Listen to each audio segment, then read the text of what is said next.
Hello, my beloved demon darlings. I would be happy if you could leave a comment where in the world you are listening from. Thanks. Let's get scared. A night of movies and horror. I had always imagined living on my own would be exciting. The freedom, the independence. It was what I had been waiting for. At 21, I felt ready to take on the world. After years of living with my parents, I finally found a cozy apartment in the city. The rent wasn't too high, and it was close enough to the bakery where I worked, which meant I could walk there easily every morning at 4:30 a.m. to start baking. My job was perfect for me, even if the early mornings were tough. But I had a system. I'd get home from work around 2 p.m., have the whole afternoon to myself, and go to bed early so I could do it all again the next day. In the evenings, I like to relax by watching YouTube, mostly scary stories and paranormal videos. I've always been a bit of a scaredy cat, so I'd end my nights with something funny, like a stand-up routine or a goofy show, just so I didn't go to bed with chills crawling up my spine. It usually worked, until the night my best friend Hannah stayed over. It was a Friday night, and Hannah, my best friend since high school, came over for a sleepover. We hadn't done that in ages. We ordered pizza, watched some movies, and laughed at old memories. Around midnight, we both started to feel tired. I pulled out a mattress for Hannah to sleep on, right next to my bed. We turned off the lights and settled in, chatting a bit before falling asleep. I don't know how long I had been asleep when I suddenly heard it. Hannah screaming. "Hannah!" I jolted up in bed, my heart pounding in my chest. She was still screaming, her voice filled with terror. "Tyra, don't you see him?" Hannah's voice was shaking, and she was pointing to the ceiling above my bed. I froze. I couldn't even bring myself to look up. Instead, I scrambled out of bed and jumped down onto Hannah's mattress. "What are you talking about?" I asked, my voice trembling. Hannah was still staring at the ceiling. "He's right there, Tyra. He's staring at you." I finally mustered the courage to look up, but there was nothing there. Just the shadows from the streetlight outside. "Hannah, there's nothing there," I said. But Hannah's fear was contagious. I could feel her shaking beside me. "Don't you see him?" Hannah asked again, her voice barely a whisper now. I didn't know what to do. My mind was racing. I bolted for the light switch, flooding the room with light. Hannah burst into tears and muttered, "He's gone now." But he was there, Tyra. I swear he was there. I didn't know what to say. Hannah was always the rational one between us, so seeing her like this, so scared, made my skin crawl. I can't stay here," she said, getting up and throwing on her clothes. "Please come with me to my parents' house." I didn't hesitate. I was just as scared as she was. We left the apartment in a rush, not bothering to turn off the lights or lock the door. We just needed to get out. The whole way to Hannah's parents' house, she refused to tell me what she saw. But I knew it had been something bad. When we got there, her parents were still awake. We sat in the living room, and that's when she told me. "It was a man," she whispered, her eyes wide with fear. "He had a twisted face like he was smiling, but not in a normal way. He looked evil, and he was just hovering above your bed, staring at you." I felt the blood drain from my face. Hannah wasn't the type to make things up, especially not something like that. We stayed up for hours, but eventually we both crashed in her room. The next day, I went home. I couldn't stop thinking about what Hannah had said. At first, I thought maybe she had just had a nightmare, that it was all in her head. But as I walked back into my apartment, a strange feeling crept over me. like I wasn't alone. The apartment seemed different, darker somehow, but there was no logical reason for it. It was the same cozy little place I had been living in for weeks. That night, I couldn't bring myself to sleep in my bed. The image of that man, twisted, smiling, hovering, played over and over in my mind.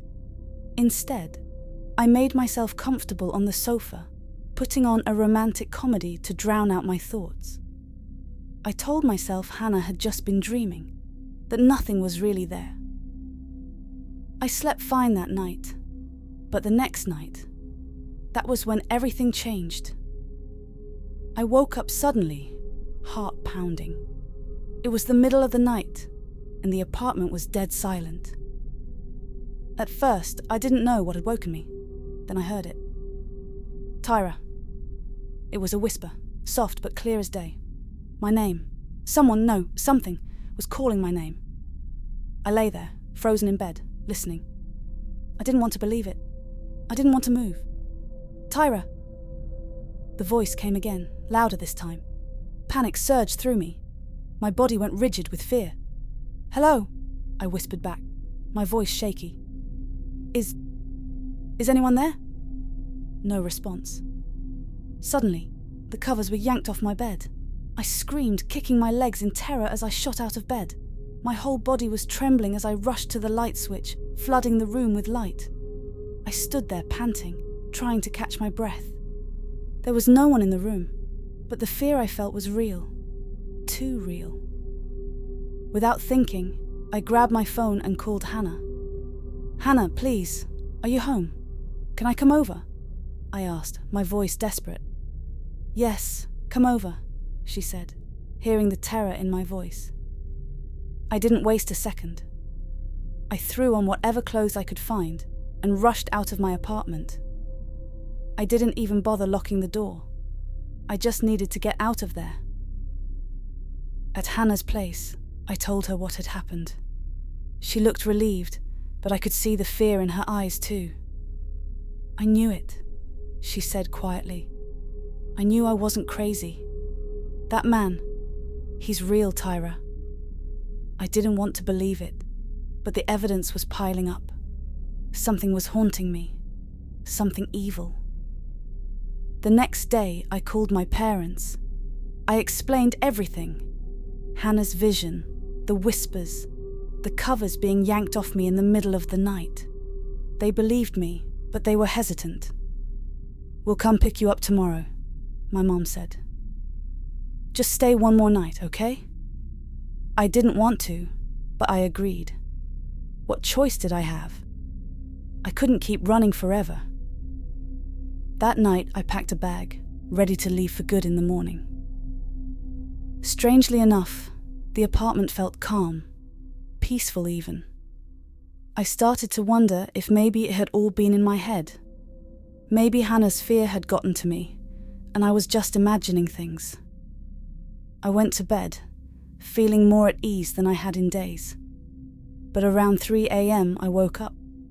Something was wrong. My heart was racing and I didn't know why. And then I saw it. Hovering above my bed, just as Hannah had described, was a man. His face was twisted into a sinister smile, his eyes dark and soulless. He floated just inches from the ceiling, swaying back and forth as if he were enjoying my fear. I couldn't move. I couldn't scream. I was paralyzed with terror. My mind raced, but my body wouldn't respond. I could feel my breath growing shallow, like the life was being drained out of me. The man's smile widened. He knew I was helpless, and he was savoring every moment. But then something clicked in my mind. I started to pray, silently at first. I hadn't prayed in years, but in that moment, it was all I could think to do. Please, Jesus, help me, I whispered in my mind. The more I prayed, the stronger I felt. Slowly, I regained control of my body. My voice came back and I screamed, Jesus, help me! The apparition's smile twisted into a snarl, and suddenly, I felt 3 sharp, burning lines rake across my thigh. I screamed in pain, but I didn't stop praying. "Jesus, help me!" I shouted again. With a deafening roar, the figure vanished, leaving me shaking and sobbing in my bed. I didn't sleep for the rest of the night. I sat on the couch, clutching my phone, waiting for morning to come. When my parents arrived the next day, I told them everything. I never went back to that apartment. Whatever it was that haunted me, it was gone. But the scars it left, both physical and emotional, would stay with me forever. I still don't know what that thing was, or why it had chosen to torment me. But one thing is for sure. I'll never forget the twisted face, the evil smile, and the way it seemed to enjoy my fear. It will be a long time before I have the courage to move away from home again. Ever since that night, I pray every single evening. The cemetery shortcut. It was a normal night. A pint with my mates at the pub, a few laughs, some football banter. It was the perfect way to unwind. I had a slight buzz going, but I wasn't drunk, just relaxed. The walk home was routine. I'd been taking the shortcut through the cemetery for a year now. It cut 10 minutes off my route, and honestly, it was peaceful. Strange as it sounds, the graveyard had become a quiet refuge. That night, though, something felt different. The air was cool, and there was a fog rolling in, but nothing unusual for an early autumn night in town. Halfway through the cemetery, I heard something. At first, I thought it was the wind. But no, this was distinct, like someone crying. A woman's sobs, faint but unmistakable. I stopped, straining my ears, my heart rate kicking up a notch. The crying persisted. "Hello," I called out, feeling a little foolish. My voice echoed through the gravestones, but there was no reply. Just more crying. I walked a little closer to where the sound seemed to be coming from, scanning the dimly lit area. The sobbing got louder, clearer. My instincts told me to leave, but something made me stay. What if someone was hurt? Maybe it was a woman in distress, attacked or lost. I had to check. "Is anyone there?" I called again, louder this time. The crying stopped. Dead silence, the kind of quiet that makes your skin crawl. I stood there for a minute, listening to nothing but my heartbeat in my ears. I waited and waited, but the sound didn't return. Feeling a bit unnerved, but telling myself it was just a drunk imagination, I shrugged it off. Maybe I hadn't heard anything at all. The music from the pub was still echoing in my mind. And after all, this was a cemetery. People often let their imaginations get the best of them. I continued walking home, trying to shake the weird feeling clinging to my skin, but the sense of being watched lingered. I glanced over my shoulder a few times, seeing nothing but gravestones and shadows under the moonlight. Nothing unusual. I got home, kicked off my shoes, and crashed into bed, exhausted. Sleep came quickly. A few nights passed before anything weird happened again. I had almost forgotten about the incident in the cemetery. But then, one night, I woke up abruptly.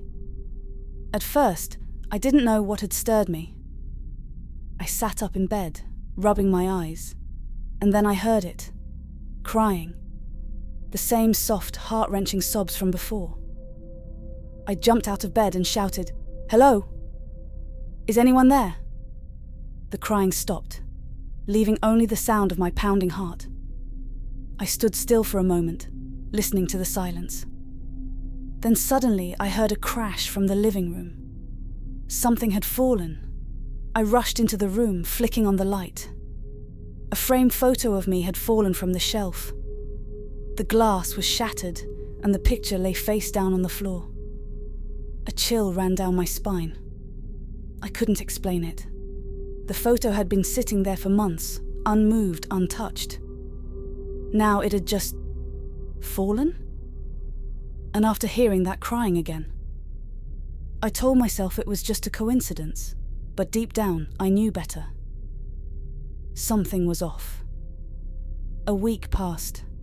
I tried to go about my life like nothing had happened, but I couldn't shake the feeling that something was wrong. I didn't dare take the cemetery shortcut again. I avoided it like the plague. One evening I was lounging on the couch, watching TV. The house was quiet, too quiet. Then I heard a sound. At first it was just a rustle, a faint noise from the kitchen. I turned down the volume, listening intently. It sounded like something moving. I stood up, my heart racing, and walked towards the kitchen. When I got there, I stopped dead in my tracks. A woman was standing in the middle of my kitchen, clear as day. Her back was to me, but I could see her long dark hair and her pale, tattered dress. She looked out of place, like she didn't belong in this time, this reality. My throat tightened. I felt rooted to the spot, unable to move. Then she turned around. Her eyes locked with mine, and they were filled with terror. She screamed, "Where am I? Please help me!" Before I could react, she rushed towards me, her hands outstretched. I stumbled backward, falling onto the floor, my heart hammering in my chest. I screamed in terror as she came closer, her face distorted with fear and anguish. And then she vanished, disappeared into thin air. I sat there on the floor, gasping for breath, my entire body trembling. What the hell had just happened? I didn't need to ask myself if I was going crazy. I knew I wasn't. I had seen her. I had heard her.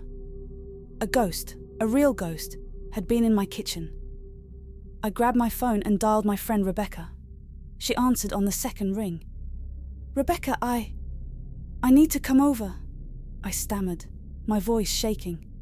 "Kyle, what's wrong? You sound terrified," she said, concerned. "I'll explain when I get there. Please, I just need to get out of here," I begged. "Of course, come over," she replied. I didn't waste any time. I grabbed my jacket, left the lights on, and bolted out of my house without even locking the door.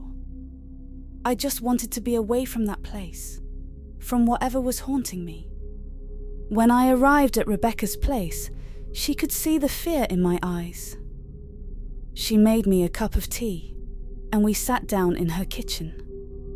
I told her everything, about the crying, the photo falling, the woman in my kitchen. Rebecca listened without interrupting, and when I was done, she nodded slowly. "Kyle, I believe you," she said softly. "I know a medium. We can call her tomorrow. She might be able to help." I was relieved that she believed me. I slept at her place that night, too scared to go back to my own house. The next morning, Rebecca called the medium. Her name was Lisa, and she agreed to come over to my house that afternoon. When Lisa arrived, she had a calm, reassuring presence. She asked me to walk her through everything that had happened, which I did. She nodded as I spoke, her face serious but not alarmed. "It sounds like this spirit is trapped," she said when I finished. "She doesn't know where she is, and she's reaching out for help. But she's also tied to the cemetery. I believe that's where she died." "Can you help her?" I asked, desperation creeping into my voice. "I can try," Lisa replied. "But first, we need to go to the cemetery." We drove to the cemetery together, Rebecca by my side, Lisa leading the way. As we entered the gates, I felt the familiar unease settle over me. This was where it had all started. Lisa walked with purpose, her eyes scanning the gravestones. Finally, she stopped in front of an old, weathered headstone. The name was barely legible, but I could make out the date, 1903. "This is her," Lisa said quietly. "Her name was Alice. She was lost, confused, and now she's trapped between worlds." Lisa knelt down and placed her hands on the ground. She began to speak softly and said a prayer and summoned one of her helpers, an angel of light. With the help of the angel, she sought contact with Alice. The air around us grew colder, and I felt a chill run down my spine. Suddenly, I heard the crying again, the same heart-wrenching sobs that had haunted me for weeks. But this time they sounded different, less terrifying, more sorrowful. Lisa continued to speak, her voice steady and calm. And then, as quickly as it had begun, the crying stopped. "She's gone," Lisa said, standing up. "She's at peace now." According to Lisa, I would feel better not knowing how Alice had passed away. It was apparently very terrible. I let out a breath I hadn't realized I'd been holding. It was over. That night, I slept soundly for the first time in weeks. The house felt different, lighter, freer, as if a weight had been lifted. I didn't hear any more crying, and nothing strange happened. I never took the cemetery shortcut again. Whatever had been haunting me was gone, but the memory of that woman, of Alice, would stay with me forever. As for the medium, Lisa became someone I deeply respected. She had helped me when I was at my lowest, and for that, I would always be grateful. The experience changed me. I realized that the world is full of mysteries, some of which we'll never fully understand. But one thing is for sure. Ghosts are real, and sometimes they just need a little help finding their way home. The house we shouldn't have moved into. We had always dreamed of living in a bigger house. After all, with 2 growing kids, space had become a precious commodity. The day we found the old Victorian house at the end of a quiet street, I felt like it was a sign, our new beginning. It was a bit run down, but had character. Arched windows, a grand staircase, and a sprawling backyard where Jordan and Kelly could play. James, my husband, had been excited about it too. But Kelly didn't share our enthusiasm. The moment we arrived at the house, her reaction was immediate. She stood in front of the house, frozen, clutching her stuffed rabbit close to her chest and shaking her head. "I don't want to go in there, Mommy. It's scary," she whimpered, her wide eyes locked on the old building. I knelt down to her level, smiling, hoping to ease her worries. "Sweetheart, there's nothing scary here. It's just an old house. Once we get inside, you'll see how beautiful it is."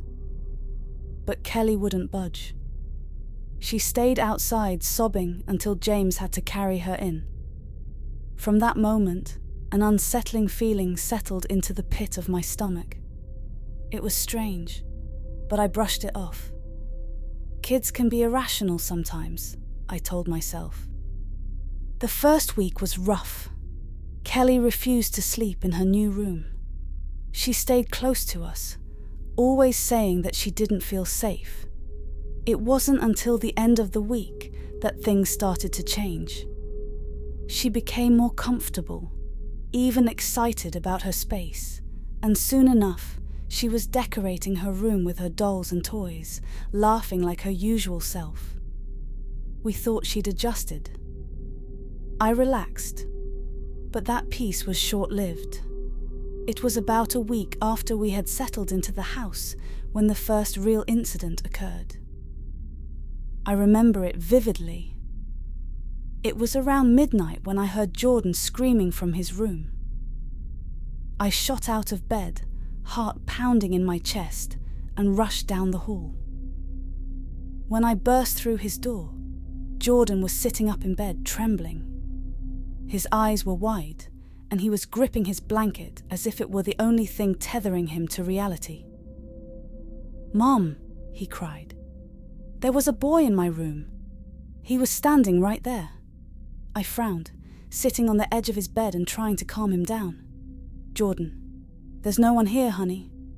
You must have had a bad dream." "No!" Jordan shook his head vehemently. "He was real. He was standing right there, laughing at me.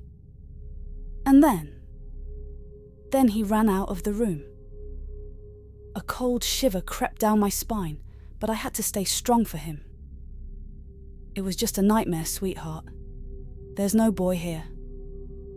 Jordan wasn't convinced, but eventually, after reassuring him multiple times, I managed to get him back to sleep. Yet, as I left his room, the unease lingered. I felt a strange chill in the hallway as I made my way back to bed, but I told myself it was just the drafty old house. The next few days passed uneventfully, or so I thought. Jordan was quieter than usual, often glancing around as if he expected something to jump out at him. Kelly, on the other hand, seemed fine. Almost too fine. She spent more and more time in her room, talking to her dolls and playing alone. I'd catch snippets of her conversations, sometimes laughing, as if someone else was in the room with her. "Who are you talking to, honey?" I asked her one afternoon as I passed by her door. "My friend," she replied casually, not looking up from her dolls. I paused. "Which friend?" She shrugged. "The boy who comes to visit." A chill ran down my spine. "What boy?" Kelly looked up at me with those innocent eyes of hers. "The boy that was in Jordan's room. He's really nice, Mummy." My blood ran cold. I wanted to question her more, but something about the way she spoke, so calmly, so naturally, made me freeze. I forced a smile and left the room, but the fear had begun to take root. Over the next few nights, things escalated. There were strange noises coming from the walls, tapping, knocking, and whispers that were too faint to understand. Jordan would wake up in the middle of the night, saying he heard someone running through the halls. James was out of town for work, so it was just me and the kids, and every night I became more and more paranoid. One evening, after tucking the kids in, I lay in bed, unable to sleep. That uneasy feeling was back, stronger this time. It was as though someone was watching me. I could feel their eyes on me, even though I was alone in the room. I tried to ignore it, chalking it up to my imagination, but sleep wouldn't come. Every creak, every rustle made me jump. Eventually, I must have drifted off, because the next thing I knew, I woke up gasping for air. My body was pinned to the bed, something heavy pressing down on my chest. I couldn't breathe. I couldn't move. My eyes darted around the room in terror, but I couldn't see anything. All I could feel was this oppressive, malevolent presence surrounding me. I struggled, desperate for air, for freedom, but it was like an invisible force was holding me down. My mind raced with thoughts. This couldn't be real. This had to be some sort of nightmare. And then, just as suddenly as it had started, the pressure released. I sat up, gasping, coughing for breath, my heart pounding in my chest. That's when I saw it, standing in the corner of the room. It wasn't a shadow. It wasn't smoke. It was solid and black as night. The figure stood there, tall, motionless, watching me with no discernible features, just an outline of something not human. I could feel the evil radiating from it, filling the room with a heavy, suffocating energy. My body trembled with fear. I couldn't take my eyes off the creature. I tried to scream, but nothing came out. I could only watch as it stood there, unmoving, for what felt like an eternity. And then, without a sound, it vanished. I didn't sleep for the rest of the night. I wanted to believe it had been a nightmare, but deep down, I knew it wasn't. The next morning, I told James about what had happened, but he dismissed it, saying it was probably just sleep paralysis. But I knew better. Something was in this house, something that wasn't human, and it wasn't just me who had seen it. That night, I sat in the living room, flipping through old photo albums, trying to distract myself. The kids were asleep, and the house was eerily quiet. Too quiet. Then, out of the corner of my eye, I saw something move. A shadow darted across the hallway. My heart raced as I stood up, cautiously walking toward where I had seen it. "Hello?" I called out, but there was no answer. I peeked into Kelly's room. She was fast asleep, curled up with her stuffed rabbit. I checked on Jordan next. He too was sound asleep. But as I was about to close his door, I heard a faint laugh. I froze, my hand still on the doorknob. The laugh echoed again, soft but unmistakable. It was the same laugh Jordan had described. The laugh of a child. And it was coming from the hallway. My legs trembled as I slowly turned around, expecting to see something standing behind me. But there was nothing. Just the empty hallway and the distant sound of the wind outside. I hurried back to my room, my mind racing. I couldn't explain what was happening, but I knew one thing for certain. This house wasn't safe. Things only got worse from there. Jordan continued to see the boy. Kelly's conversations with her friend became more frequent, and the knocking in the walls grew louder, more insistent. I tried to reach out for help, but who would believe me? Who would believe that something supernatural was tormenting my family? One night, after yet another terrifying encounter, I made up my mind. We had to leave. I didn't care if James thought I was being irrational. I couldn't let my children stay in this house any longer. As I packed our bags, I heard Kelly giggling from her room. I hesitated at her door, my hand shaking as I pushed it open. She was sitting on her bed talking to someone who wasn't there. "Kel," I started, but my voice caught in my throat. There, standing beside her bed, was the same black figure I had seen that night. The same solid, terrifying presence that had nearly suffocated me. It turned its head toward me, and though it had no face, I could feel its gaze pierce through me. I couldn't move. I couldn't scream. All I could do was stand there, paralyzed with fear, as Kelly continued to laugh and talk as though nothing was wrong. And then, just as suddenly as before, it disappeared. Kelly looked up at me confused. "Mommy, what's wrong?" I wanted to cry. I wanted to run. But instead, I smiled and told her everything was fine. But it wasn't. We left the house the next morning. I didn't care about the mortgage or the bills. I only cared about getting my family to safety. And as we drove away, I glanced back at the house, watching as it faded into the distance. But I knew, deep down, that it wasn't over. Whatever had been in that house, it had followed us. And I have a feeling that one night it will return. The presence, what lurks inside our home. When we first moved into the house, it seemed perfect.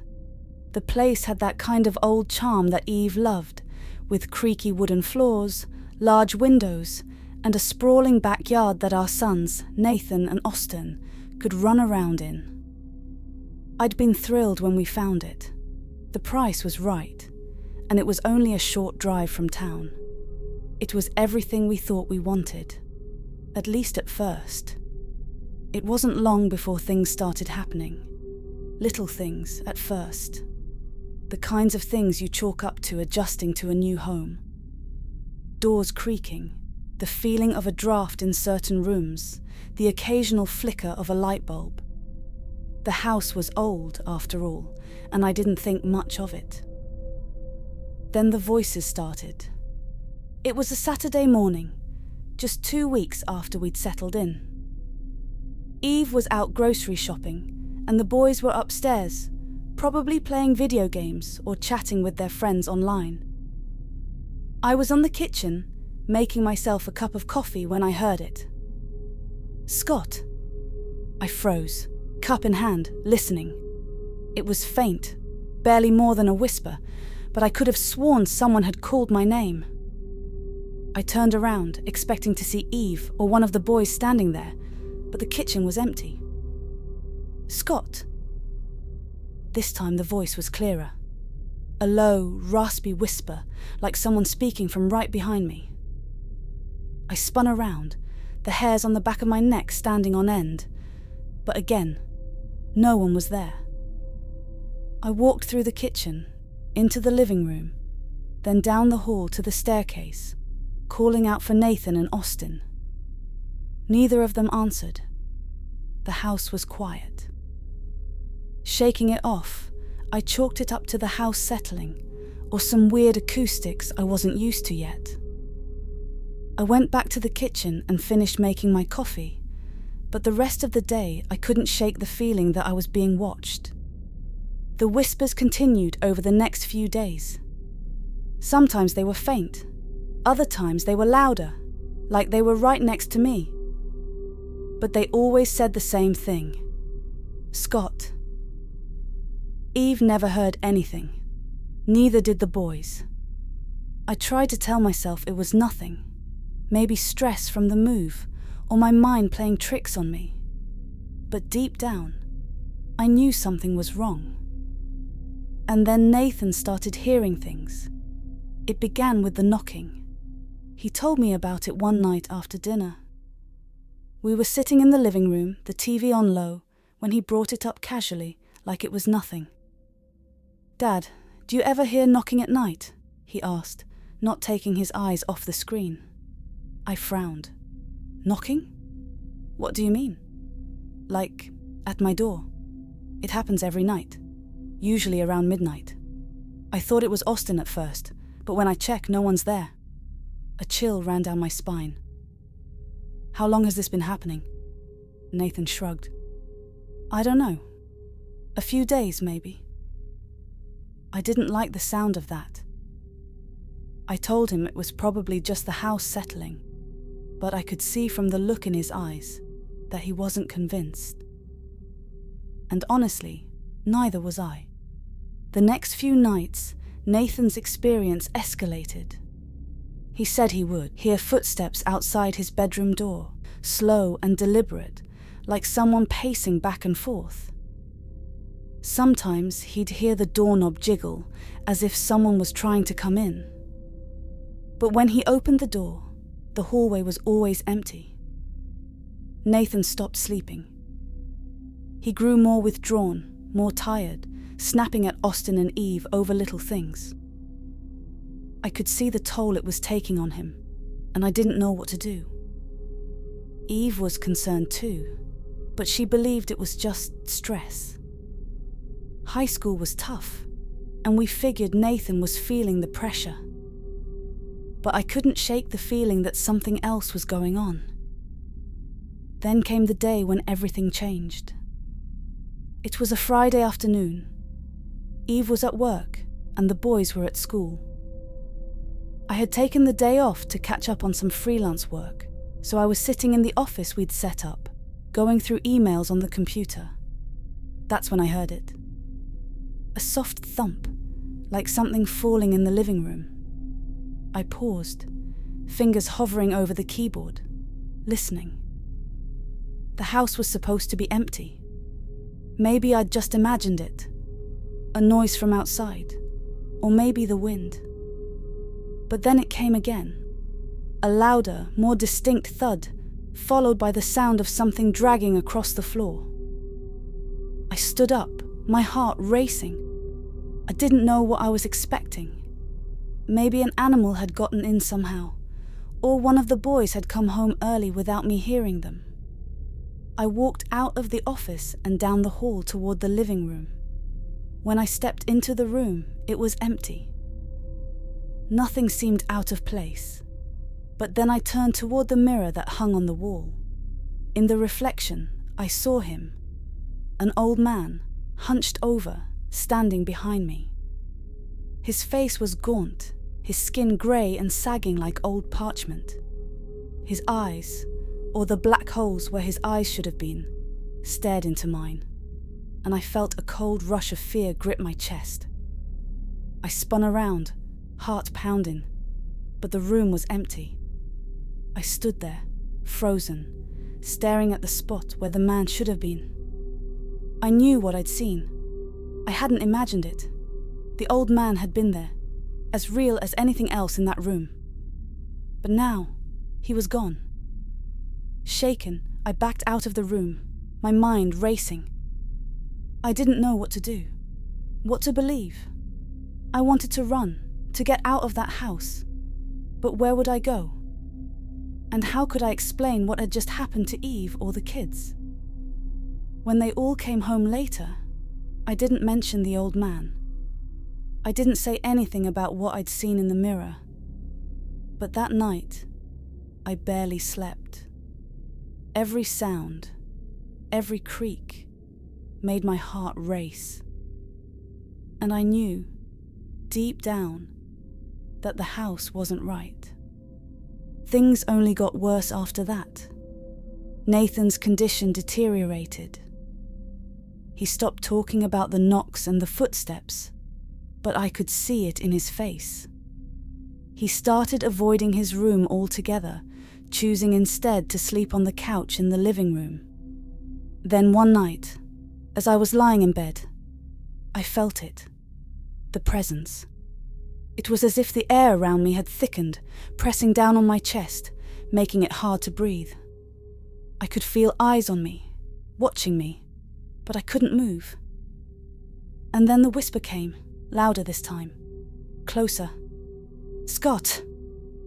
I couldn't turn my head. My body felt like it was made of lead, pinned down by an invisible force. I could only stare up at the ceiling, my heart hammering in my chest. "Scott." The voice was right next to my ear now, and I could feel the cold breath on my skin. And then, suddenly, I could move again. I sat up, gasping for air, my heart racing as I looked around the room. But there was no one there. I knew in that moment that we had to leave. Whatever was in this house, whatever had followed us here, it wasn't going to stop. It had started with me, then moved on to Nathan. I didn't want to wait and find out what would happen next. The next morning, I told Eve everything. She didn't believe me at first. How could she? I barely believed it myself. But after seeing the look in Nathan's eyes, after hearing him talk about the knocks and the footsteps, she finally agreed. We needed to leave. We packed up our things as quickly as we could, eager to get out of the house. But as we were loading the last of the boxes into the car, Nathan froze, staring up at the house. "Dad," he said quietly, "do you see him?" I followed his gaze, and my blood ran cold. Standing in the window of Nathan's room was the old man, his black eyes staring down at us. We left that day and never looked back. But sometimes, when I'm lying in bed at night, I still hear the whispers. "Scott, you've crossed into the shadows with me. Bloody subscribe and let's journey deeper. Sweet dreams, or not."